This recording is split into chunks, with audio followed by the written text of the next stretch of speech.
की एक विशेष कृपा रही है हम पर कि हम सभी महर्षि दयानंद के अनुयायी हैं। दुनिया में ऐसा गुरु और ऐसा रहबर जिसको हम उर्दू में कहें प्राप्त होना बड़ा मुश्किल है। दुनिया में झूठ का बड़ा बोलबाला रहा, आज भी है, लेकिन महर्षि दयानंद ने हमें सत्य से अवगत कराया है। एक बड़ी अच्छी सी लोकोक्ति है कि फला पैगंबर आया, फला अवतार आया और हमें डूबने से बचा लिया। लेकिन हमारे विद्वानों ने इस डूबने की लोकोक्ति को थोड़ा परिवर्तन किया और कहा दुनिया में जितने पैगंबर आए, अवतार आए, जितने और लोग आए,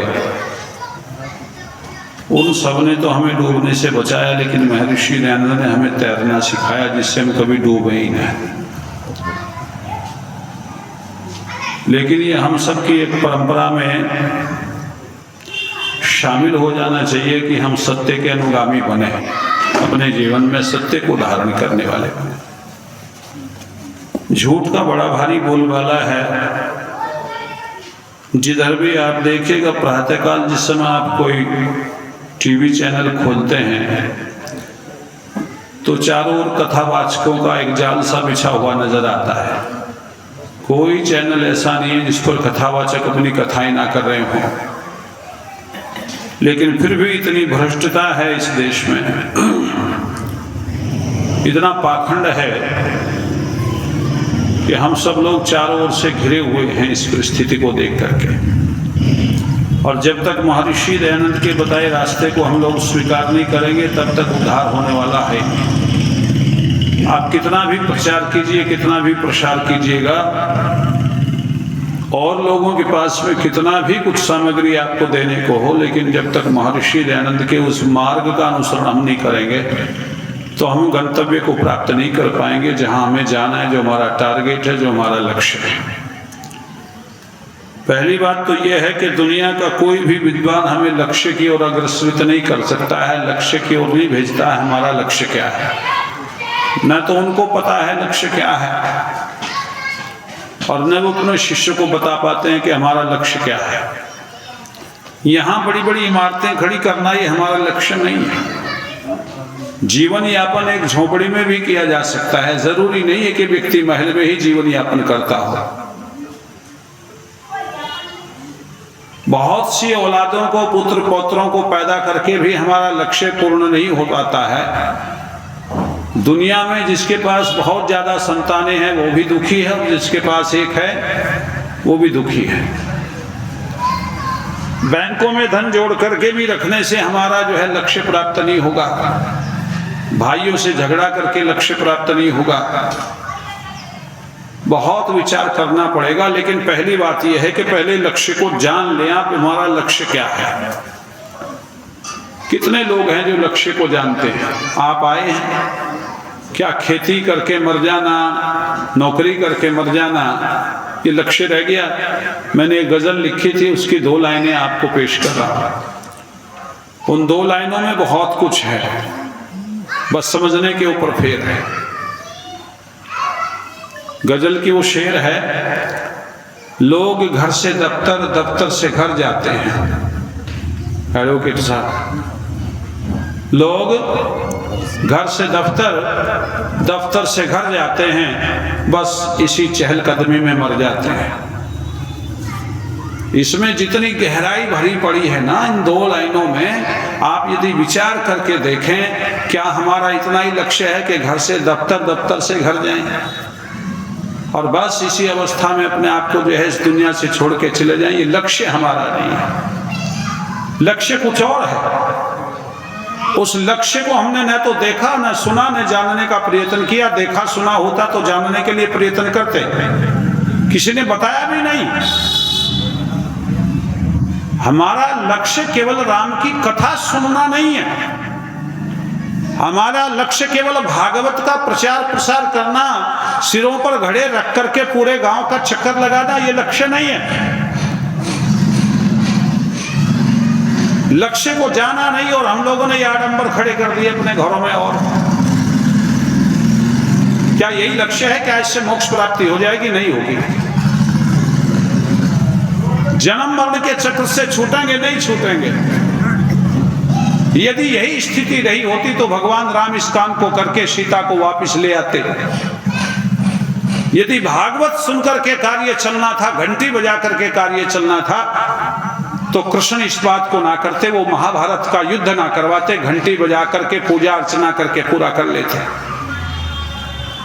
लेकिन उनके जीवन का अवलोकन यदि हम करें तो हमें कुछ लक्ष्य दिखाई देता है कि हमारा लक्ष्य क्या है। पहले मैं थोड़ा लक्ष्य की ओर संकेत कर दूं, फिर दूसरी ओर आपको थोड़ा मोड़ दूंगा। हमारा लक्ष्य हमें देखना है, हमें जानना है, तो हमें महर्षि दयानंद को पढ़ना पड़ेगा। दुनिया में एक व्यक्ति ऐसा हुआ जो हमें लक्ष्य की ओर निर्धारित करता है, हमें संकेत देता है कि तुम्हारा लक्ष्य कुछ नहीं है, जो लक्ष्य है वो ये है। उन्होंने दिया है, बहुत अच्छे शब्दों में उन्होंने हमारा लक्ष्य हमारे सामने रखा, लेकिन हम उसको आज भी नहीं बता पाए कि क्या लक्ष्य है, न देख पाए। जिस समय हम दोनों समय में संध्या करते हैं तो संध्या के बाद में एक मंत्र आता है जिसको हम समर्पण मंत्र बोलते हैं। क्या बोलते हैं? समर्पण मंत्र बोलते हैं। और उसमें महर्षि दयानंद हमारे लक्ष्य को निर्धारित करते हैं। वो टारगेट जो हमारा होना चाहिए वो निर्धारित करते हैं। वो कहते हैं, हे ईश्वर दयानिधे भवत् कृपयानेन जपोपासनादि कर्मण धर्मार्थ का मोक्षाणाम सद्य सिद्धिर भवेन्न। हे प्रभु, हे दीनानाथ, मैं जो तुम्हारी उपासना करता हूं उसके पीछे मेरा स्वार्थ है। निस्वार्थ उपासना नहीं है मेरी, और उपासना निस्वार्थ हो भी नहीं सकती। कुछ लोगों ने एक शब्द घड़ लिया कि ये निस्वार्थ है। निस्वार्थ कुछ नहीं होता। बहुत कम ऐसे लोग हैं जो निस्वार्थ शब्द को अपने में धारण कर पाते हैं, वरना स्वार्थ भरा पड़ा है चारों ओर। ऋषि कहते हैं मैं निस्वार्थ नहीं हूं, मेरा अपना स्वार्थ है, मेरा कोई मतलब है, मैं कुछ हासिल करना चाहता हूं। मैं जो घंटों बैठ करके तुम्हारी संध्या करता हूं, घंटों बैठ करके मैं तुम्हारा ध्यान करता हूं, घंटों बैठ करके तुम्हारा गुणानुवाद करता हूं, इसके पीछे मेरा स्वार्थ छिपा है। और वो क्या कहते हैं कि मैं क्या चाहता हूं इतना कुछ करने के बाद? तो ऋषि लिखते हैं, धर्म, अर्थ, काम और मोक्ष की प्राप्ति चाहता हूं, और मुझे जितनी शीघ्रता से आप दे सकते हैं दे। में तुम्हारा लक्ष्य क्या हो गया? 4। कितने लक्ष्य हो गए? 4 लक्ष्य। धर्म, अर्थ, काम और मोक्ष, बस ये लक्ष्य। इसको जाना कृष्ण ने। दुनिया में रह करके भी दुनिया से अलग रहा वो व्यक्ति। इसको जाना राम ने। दुनिया में रहकर भी दुनिया से अलग रहा। इसको जाना ऋषि दयानंद ने। दुनिया में रहकर भी दुनिया से अलग रहे। लेकिन हम लोग आज तक उन चीजों को समझे नहीं। राम की कथा करा करके, कृष्ण की कथा करा करके हम अपने आप को बड़ा भाग्यशाली मानते हैं। हमारे यहाँ एक बार एक व्यक्ति जो बहुत ही प्रसिद्धि को प्राप्त हुए, अब तो इस दुनिया में नहीं रहे, पंचभौतिक शरीर को छोड़ के चले गए, बड़ी प्रसिद्धि प्राप्त की उस व्यक्ति ने। उसके लिए मैं एक शब्द प्रयोग कर सकता हूं, निस्वार्थ नहीं कह सकता,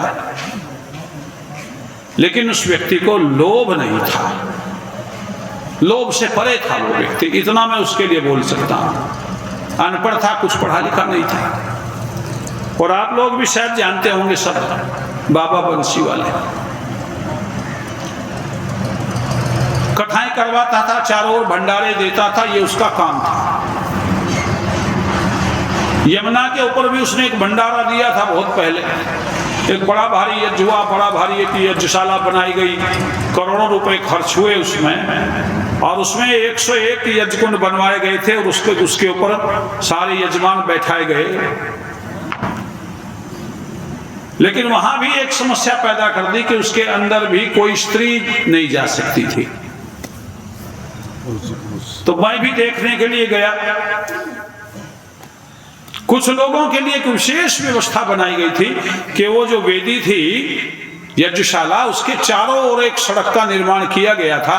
जिन व्यक्तियों को अंदर जाना वर्जित था वो लोग बाहर सड़क पर चारों ओर यज्ञ वेदी के घूम रहे थे। मैंने पूछ लिया उनसे, भाई बताओ तुम क्यों घूम रहे हो? तो उन्होंने कहा कि पता ये लगा है कि जो लोग अंदर हवन कर रहे हैं, जितना पुण्य उन्हें मिलता है उतना ही पुण्य हमें 7 चक्कर काटने पर मिल जाता है इस यज्ञशाला का।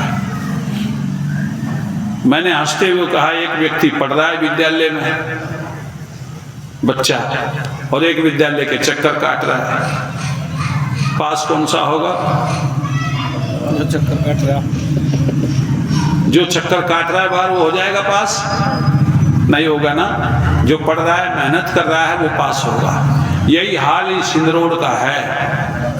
कथा सुनती है, राम की कथा, कृष्ण की कथा, भागवत आदि की कथाएं सुनती है, लेकिन उस पर आचरण बोलो है ही नहीं। इसके मन में ये बैठा दिया गया है कि तुमने यदि भागवत सुन ली, रामायण सुन ली, बस तुम्हारा उद्धार हो गया। सुनने मात्र से, सुनने मात्र से कभी किसी का उद्धार नहीं होता। रोटी शब्द सुनने से भूख समाप्त नहीं होती।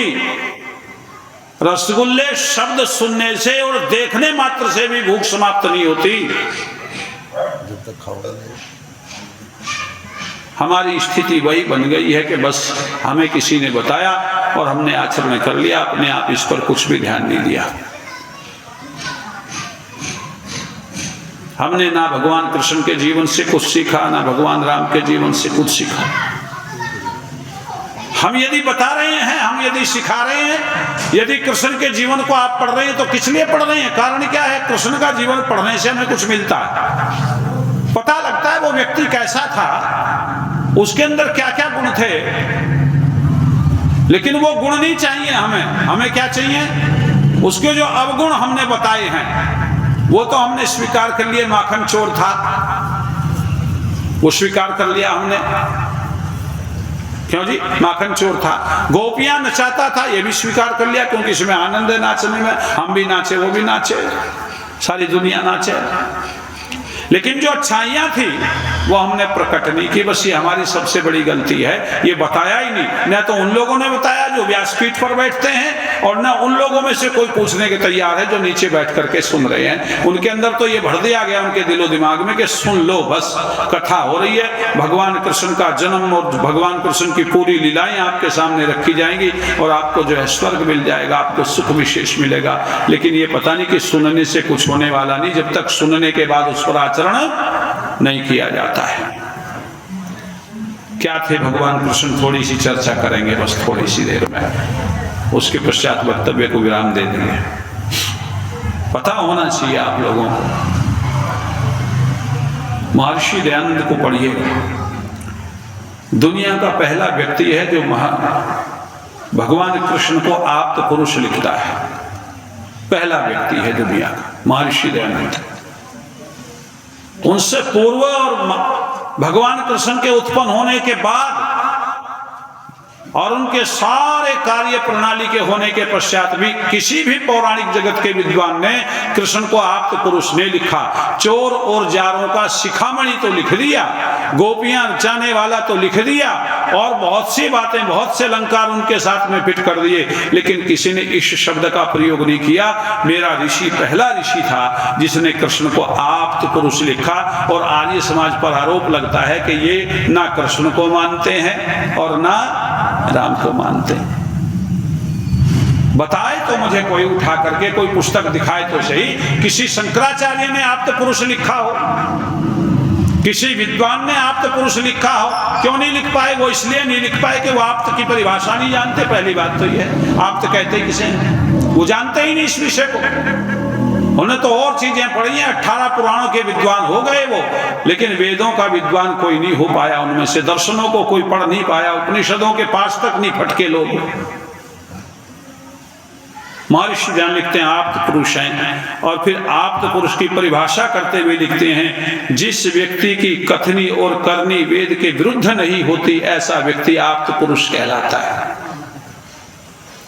उसकी कथनी और करनी वेद के विरुद्ध नहीं होती है। वेद के आदेश का पालन करता है और जैसा सत्य कहता है वैसा ही सत्य करता भी है, ऐसा व्यक्ति आप्त पुरुष की श्रेणी में रखा जाता है, जिसका जीवन भी शिक्षा देता है और जिसका उपदेश भी बोलो शिक्षा देता है। मेरे ख्याल से तीसरा या चौथा कुंभ था। इधर से जाइएगा, उधर से नहीं, उधर से तो बहुत ओली होंगे। उसमें एक स्वामी जी आए थे, नाम भी बड़ा अटपटा सा था। उन्होंने गीता का भाष्य लिखा, यथार्थ गीता। उनका नाम है स्वामी अड़गड़ानंद। हाँ, बहुत अच्छे विद्वान है संस्कृत के। नाम चलो कुछ भी हो, नाम तो गड़बड़ हो जाता है। महाराज जी आपका क्या नाम है? भाई नाम तो परमात्मा का, मुझे बैंगन गिरी कहते हैं। वाह जी वाह, महात्मा जी सब्जी की सब्जी और महात्मा का महात्मा। नाम तो कुछ भी हो जाए, नाम पता नहीं। अच्छा, दयानंद जी को नाम से भी बहुत चिढ़ थी। महर्षि दयानंद को नाम से भी बहुत चिढ़ थी। एक व्यक्ति आया शास्त्रार्थ करने के लिए, पंडित था। उसने, स्वामी जी को आदत थी, पूछते थे तुम्हारा नाम क्या? तो उसने कहा मुझे पंडित कूड़ामल कहते हैं। स्वामी जी कहने लगे कूड़ा ही बहुत था, मल की क्या जरूरत थी? अरे नाम तो सही कर ले कम से कम अपना, ये तो कूड़ा ही बहुत था, मल की क्या आवश्यकता थी? हमारे यहाँ एक सत्यव्रत सत्यप्रिय शास्त्री आया करते थे और एक विद्वान भजनोपदेशक हुआ करते थे, पंडित सीताराम जी, आयुष्मान स्वस्थ सीताराम जी। उनको भी आदत थी। उन्होंने पूछा हाँ जी आपका नाम? कि मेरा नाम तो सीताराम है। गधत तेरे की ना आदमी ना औरत, नाम सही कर। और ये सच भी है भाई, सीता और दोनों स्त्रीलिंग पुल्लिंग दोनों में। अब क्या राधे श्याम ये बैठा, राधे भी यार, श्याम भी यार। आप बताओ किस श्रेणी में गिनोगे? किस तरीके करोगे तो पुरुष करोगे। तो नाम तो कम से कम अपना बोलो ठीक होना चाहिए ना, नाम की भी परिभाषा है। लेकिन अड़गड़ानंद बहुत, उसके गुरु ने उसका नाम रख दिया होगा, उस समय ऐसा था। लेकिन संस्कृत का विद्वान था। जिस व्यक्ति ने गीता का भाष्य किया हो वो विद्वान कम नहीं होता, चाहे वो पौराणिक जगत में हो चाहे वो वैदिक जगत में हो। ध्यान देना, कभी अपने से कमजोर मत समझना उनको। हो सकता है तुम्हारे पास वो व्याकरण का ज्ञान ना हो, उनके पास, लेकिन उसने वहां ये घोषणा कर दी कि मैं सरकार से ये अपील करता हूं कि यहां गीता को, जो उसके द्वारा भाष्य किया गया था, इस गीता को हिंदू धर्म का धर्म ग्रंथ घोषित किया जाए। तुरंत आर्य समाज के पांडाल में आवाज गूंज गई उसकी। उसने कहा जब तक वेद धरती पर है तब तक तेरी गीता धर्म ग्रंथ कैसे हो जाएगी? गीता तो धर्म ग्रंथ हो ही नहीं सकता, यह तो एक उपदेश है। किसका उपदेश है? एक महापुरुष का उपदेश है। यदि आप इसको उपदेश ले रहे, धर्म ग्रंथ नहीं है। ये तो कृष्ण ने भी नहीं कहा कि धर्म ग्रंथ है, ना उसे पता था आगे चल करके महाभारत से अलग एक हिस्सा बनेगा गीता का, और ये बढ़ेगी, इसमें बढ़ोतरी होगी, लोग मिलावट करते चले जाएं। खैर मैं उस ओर नहीं जाना चाहता, फिर दूसरी बदल जाएगी। तो ऋषि ने ऐसे व्यक्ति को आप्त पुरुष लिख दिया, और आप्त पुरुष की परिभाषा मैंने बताई, जिसका आचरण उत्तम है, वेदानुकूल है, जिसकी कथनी वेदानुकूल है, ऐसे व्यक्ति को क्या कहते हैं बोलो? आप्त पुरुष कहते हैं। ये ऋषि ने लिखा। तो हमने ऋषि से पूछा, मैंने कहा आप कह रहे हो कि कृष्ण जो थे वो आप्त पुरुष है? कि हाँ मैं कह रहा हूं आप्त पुरुष है। हमने कहा कृष्ण ने तो महाभारत में यदि देखें जितना झूठ बोला है, क्यों नहीं, जितना छल किया है, जितना कपट किया है, पूरा महाभारत आपके सामने है। छल से मरवाया लोगों को, झूठ बोल के मरवाया लोगों को, क्यों जी? हुआ नहीं क्या ऐसा? पूरा महाभारत पढ़ी है आप, और इतना छल किया, इतना कपट किया, इतना झूठ बोला कि जो मरने वाले नहीं थे उन लोगों को छल कपट और झूठ से ही मरवाया। और आप कह रहे हो आप्त पुरुष थे और वेद विरुद्ध कोई कर्म नहीं था। तो ऋषि हंसते हुए कहते हैं कि मेरे बनाए नियमों को एक बार पढ़ लो, तुम्हें पता लग जाएगा। और याद रखना आर्यों, वैसे आर्य समाज के वंश से बातें नहीं कही जाती। मैं फिर कह रहा हूं कि महर्षि दयानंद उन ऋषियों में से थे जो प्राचीन ऋषियों से भी एक कदम आगे रख करके चलते थे। पता नहीं कौन सी पुण्य आत्मा आप लोगों के उद्धार के लिए आई थी, लेकिन हमने उसे स्वीकार किया ही नहीं। ऋषि नियम बनाते समय लिखते हैं, सबसे प्रीतिपूर्वक धर्मानुसार यथा योग्य बरतना चाहिए। दुनिया का कोई ऋषि नहीं लिख पाता इतनी बड़ी बात। केवल ऋषि लिखता, यदि दुनिया का कोई ऋषि होता तो वो 2 शब्द लिखता, सबसे धर्मानुसार यथा योग्य नहीं कहता वो, बल्कि कहता प्रीतिपूर्वक। बस यथा योग्य शब्द ना करता, धर्मानुसार कहकर के चुप हो जाता। प्रीतिपूर्वक और धर्मानुसार। क्यों? क्योंकि तुम्हारा नाश इस धर्म शब्द ने कर दिया, तुम समझ नहीं पाए, और ये धर्म शब्द तुम्हारे लिए नाश का कारण बन गया। तुमने धर्म को ही नहीं समझा आज तक। ये जो धर्म धर्म चिल्ला रहे ना, ये रोज पंचायत करें, जिनके गले में जनेऊनी, सर पे चोटीली, शराबी, कबाबी, हुक्काबाज, बीड़ीबाज, कबूतरबाज, दगाबाज, कौन से बाज नहीं वो, और बाज नहीं आ रहे, और बाजीगिरी और करेंगे, बाज नहीं आ रहे, चालबाज। ऐसे लोग खड़े हो गए हैं सड़कों पर और जय श्री राम के नारे जबरदस्ती लगवा रहे हैं लोगों से। ये क्या है? मूर्खता है। उन्हें धर्म का ही नहीं पता, धर्म क्या चीज होती है। भज्जे हमारा हिंदू धर्म है, मूर्खानंद तेरा हिंदू धर्म। लोगों ने शुरू कर दिया हिंदू धर्म, हिंदू धर्म, हिंदू धर्म। दूसरे लोगों ने, मजहब के लोगों ने कहा हिंदू धर्म दिखाओ कहाँ है, बताओ हमें हिंदू धर्म कहाँ है, हिंदू शब्द कहाँ है। अब इन लोगों ने पलटी मार दी, क्योंकि इनके पास कोई था तो था नहीं, हिंदू धर्म कहने के लिए कोई कागज नहीं थे इनके पास के कागज दिखाते। इन्होंने पलटी मारी। अब ये कह रहे हैं सनातन धर्म, सनातन धर्म। अब कहता है क्या कोई हिंदू धर्म बताओ? सब क्या कहने लगे? सनातन धर्म कहने लगे। क्यों? क्योंकि हिंदू धर्म का प्रमाण इनके पास नहीं, और सनातन भी धर्म नहीं है। इसके लिए फिर व्याख्या करेंगे। तो मैं केवल आप लोगों को इतना बता रहा हूं कि मैंने पूछा कि आपने इतना कुछ कहा, तो महर्षि कहते हैं मेरे बनाए नियम को पढ़ लो, और वो कहते हैं सबसे प्रीतिपूर्वक धर्मानुसार यथा योग्य वर्तना चाहिए। 3 शब्द बोले हैं, ध्यान से सुनना। भले ये बिजली चली जाए, मेरी है, मेरे पास मेरी है, ये आवाज वहीं तक जाती रहेगी। भाई ये स्वाद तो मिर्च डाल के ही आवे। बिना मिर्च के सतीश बाबू, ये तो बिना मिर्च के नमक के आता ही नहीं फिर, है जी। अब वो मिर्च और नमक मेरे पास नहीं,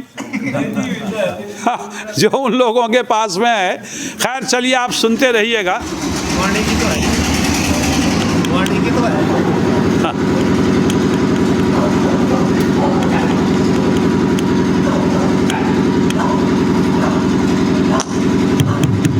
चलिए,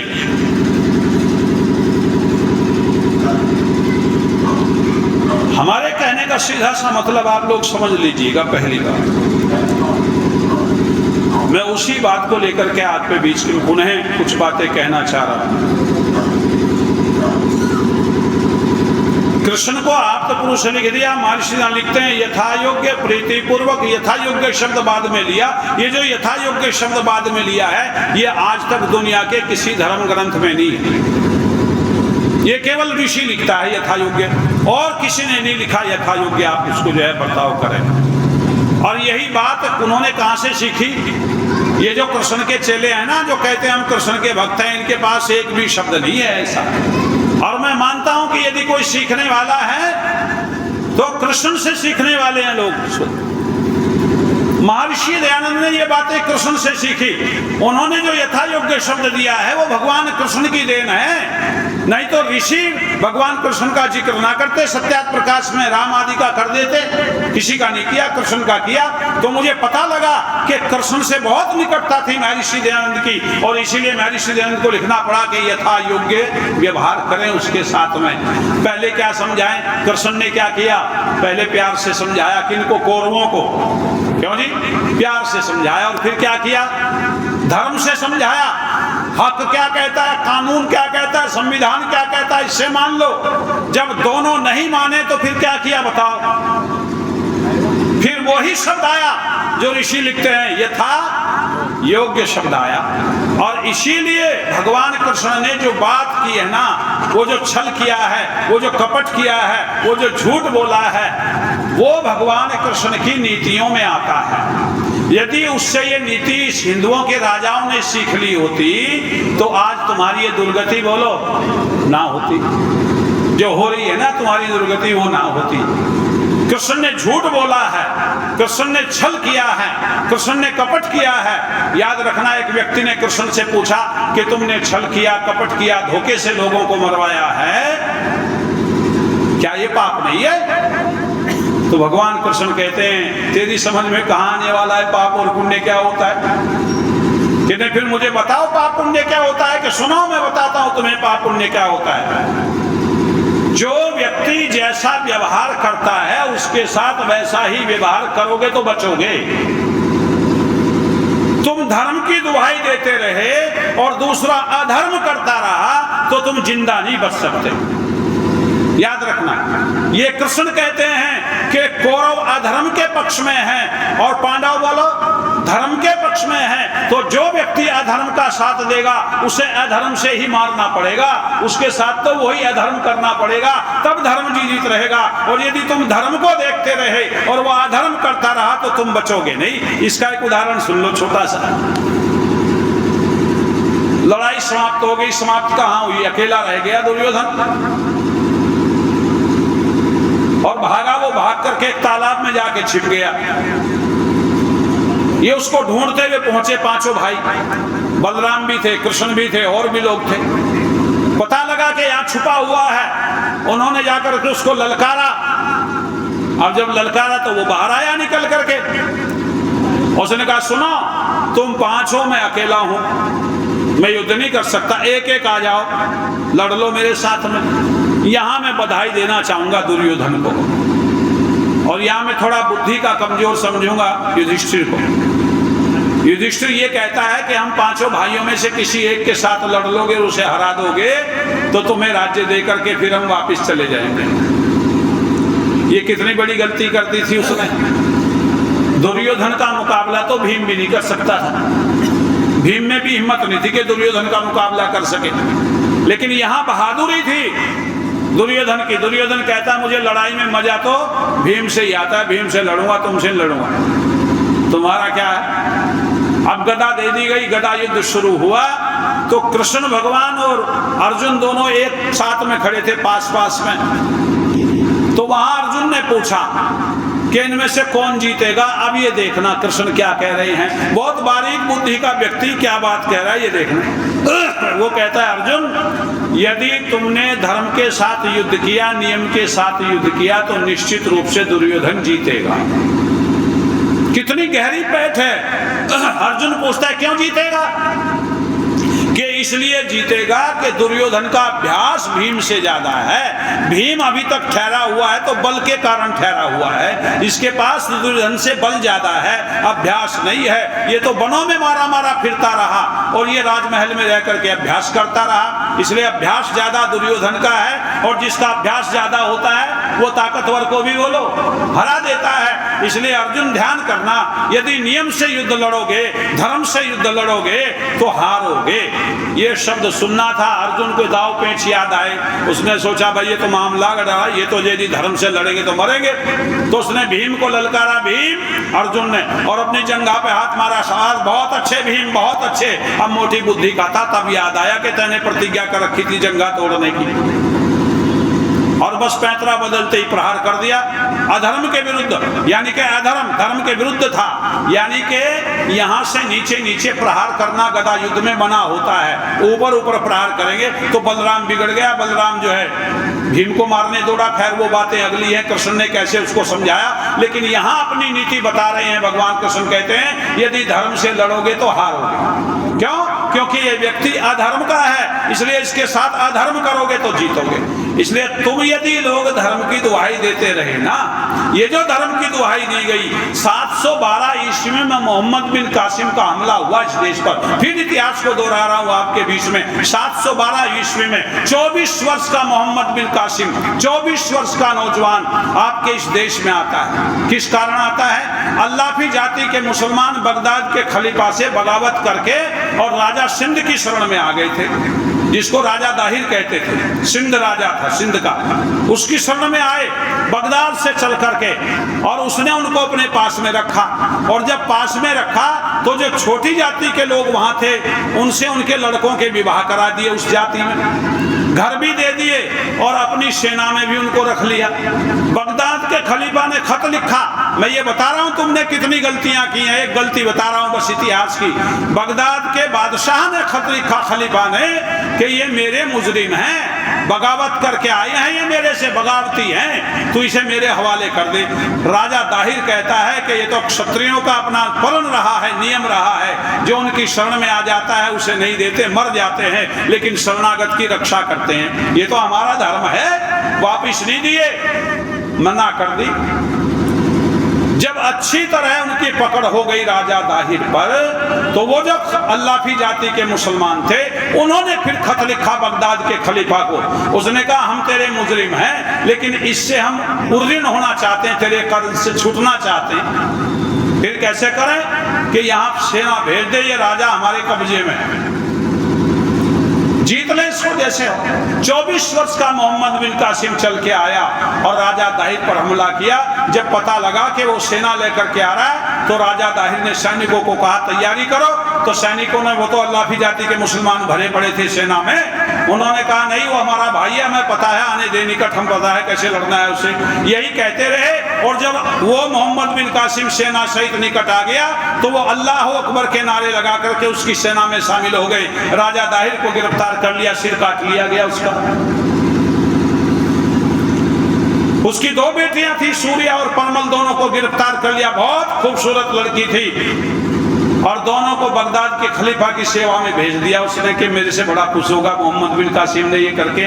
दोनों लड़कियों को भेज दिया। अब दोनों लड़कियां जा रही हैं, सोचती जा रही है कैसे बदला ले बाप का, कैसे बदला ले अपने देश का, कैसे बदला ले अपनी संस्कृति का, दोनों सोचती जा रही हैं। और एक समय वो आया कि बगदाद के खलीफा के सामने खड़ी थी। खलीफा उनकी सुंदरता को देख करके खुश था, मोहम्मद बिन कासिम को इनाम देने की घोषणा करना चाहता था। वो दोनों लड़कियां खिलखिला के हंस पड़ी। बगदाद का खलीफा कहता क्यों हंसी हो? तो उन्होंने कहा तेरे जैसा मूर्ख आदमी हमने देखा ही नहीं आज तक। उसने कहा मैं मूर्ख हूं? क्या और क्या, हम मूर्ख ही तो है तू, क्यों क्या मेरी मूर्खता क्या है? अब तुम समझ लेना, मैं थोड़ा शॉर्ट में और संकेत में वो शब्द कहूंगा जो उन्होंने कहे। उसने कहा कि मोहम्मद बिन कासिम ने पहले हमें झूठा किया, समझ गए, पहले हमारी बेइज्जती की, इज्जत उतारी और उसके बाद तुम्हारे पास पेश कर दिया। ये तो झूठा है उसका, मोहम्मद बिन कासिम का, जो तेरे सामने हम करी है, झूठी करके भेजी है उसने।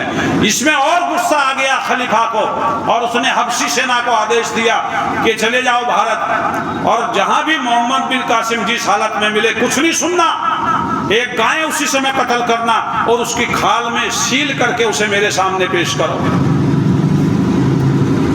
हबशी सेना चली, मोहम्मद बिन कासिम को गिरफ्तार किया गया, गाय काटी गई, खाल उतारी गई, उस खाल में मोहम्मद बिन कासिम को सील दिया गया और घोड़े पर रख करके, रथ पे रख करके उसको लाया गया। और जब तक उसे बगदाद लाते वो मर गया बीच में, क्योंकि उस गंदगी में कौन जीवित रहता है, वो मर गया। और जब खोला गया तो गंदगी भरी पड़ी थी। वो बेटियां फिर हंस पड़ी। उसने कहा कि अब क्यों हंस पड़ी हो कि तेरे जैसा मूर्खबाद सामने देखा ही नहीं। उसने क्यों कि तेने परीक्षा तो कर ली होती, इसने तो हमें हाथ भी नहीं लगाया। ये तो हमारा जो सम्मान इसने नष्ट किया था, हमने वो बदला ले लिया है, बिना लड़े बदला ले लिया है। और फिर क्या हुआ तुम्हें पता नहीं है कि बगदाद के खलीफा ने आदेश जारी किया कि इन दोनों बेटियों को घोड़ों के पीछे बांध करके पूरे बगदाद में जब तक घुमाते रहो जब तक इनकी खाल इनके शरीर से अलग ना हो जाए। और यही हुआ, लेकिन उसकी कोई चिंता नहीं, कोई परवाह नहीं। उन्होंने अपने देश की इज्जत का बदला, अपने पिता की इज्जत का बदला बोलो ले लिया। हम इतिहास से भी कुछ सीख नहीं पाए, आज भी हम उनको सिरहाने बैठाते हैं। याद रखना, कुत्ते की पूंछ सीधी हो सकती है लेकिन मुसलमान देश का नहीं हो सकता, ये ध्यान देना आप। इतना ध्यान दे लेना मेरी बात पर, विश्वास नहीं करना। गुरु गोविंद सिंह पागल नहीं था। गुरु गोविंद सिंह कहता है तेल में हाथ डालो और फिर तिलों में हाथ डालो, जितने तिल तेल की अवस्था में हाथ पर चिपक जाए उतनी बार भी कसम खाए तो तब भी उसका विश्वास नहीं करना है। लेकिन आज भी इतिहास से कुछ नहीं सीख पाए, हम कृष्ण से कुछ नहीं सीख पाए। हम धर्मात्मा बने बैठे रहे। आज हमारी परिस्थिति थोड़ा और उल्टी हो गई है। जहां हमें बहुत ही नियम और संयम से काम लेना चाहिए था, आज हम उखड़े उखड़े घूम रहे हैं। जहां हमें वेदों का प्रचार करना चाहिए था, आज हम अन्य रामचरित मानस आदि के प्रचार में लग गए हैं, जिनका कोई अस्तित्व नहीं है। मैंने परसों भी आप लोगों को बताया था कि जब तक आप रामचरित मानस को पढ़ते रहोगे, तुम्हारी मानसिकता बहुत बेकार होती चली जाएगी। यदि आप पढ़ो तो वाल्मीकि रामायण को पढ़ो आप लोग। यदि आप रामचरित मानस को पढ़ेंगे, मानसिकता खराब रहेगी आपकी।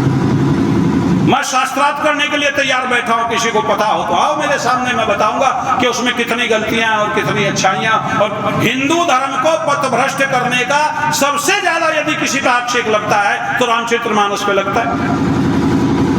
आपको पथभ्रष्ट किया गया उन लोगों के माध्यम से। आज भी तुम वेद से निम्न होते जाते हो। लोग चौराहों पर जो है पढ़ रहे हैं, कौन सी हनुमान चालीसा पढ़ रहे हैं, और ये नमाज पढ़ेंगे तो हम भी हनुमान चालीसा पढ़ेंगे। हनुमान चालीसा में क्या रखा है मुझे बताओ तो सही, क्या है हनुमान चालीसा में? ऐसा कौन सा बम लगा है हनुमान चालीसा में? अरे तुमने पढ़ना है तो वेद मंत्र पढ़ो, तुमने पढ़ा है तो वेद के मंत्रों का उच्चारण करो, घोष करो, ऊंचाई से करो, लंबे स्वर से करो, लेकिन वेद को छोड़ दिया तुमने। जबरदस्ती हनुमान चालीसा पढ़वा रहे, जबरदस्ती श्री राम के नारे लगवा रहे। ये क्या है? ये मूर्खता। जगा रहे हो आप उनको और तैयार कर रहे हो। क्यों जी? वो और तैयार होंगे नहीं होंगे? पता है अदालत में जब ये बैठे हैं एडवोकेट साहब, जब अदालत में मुकदमा चलता है, किसी को गोली लगी हो, किसी ने मारी हो, और जज के सामने ये साबित हो जाए कि गोली मारने के लिए इस व्यक्ति को उकसाया गया है, तो उसका मुकदमा आधा हो जाता है। उसमें जो दायर होती हैं धाराएं वो कम हो जाती हैं। क्यों? क्योंकि वो गोली मारना नहीं चाहता था, उसको तो उकसाया गया है। जब समझ जाता है उकसा करके गोली मारी इसने, जब उसने कहा मार, अरे बांजा के तू मार के दिखा ले, मार तू, और वो बार बार ये कहेगा तो वो टेकेगा ही फिर तो उकसाना भी गलत है ये। और हम यही कर रहे हैं, उकसा करके उनको और ज्यादा जो है गंभीरता में लेके जा रहे हैं। ये हमारी मूर्खता का परिणाम है।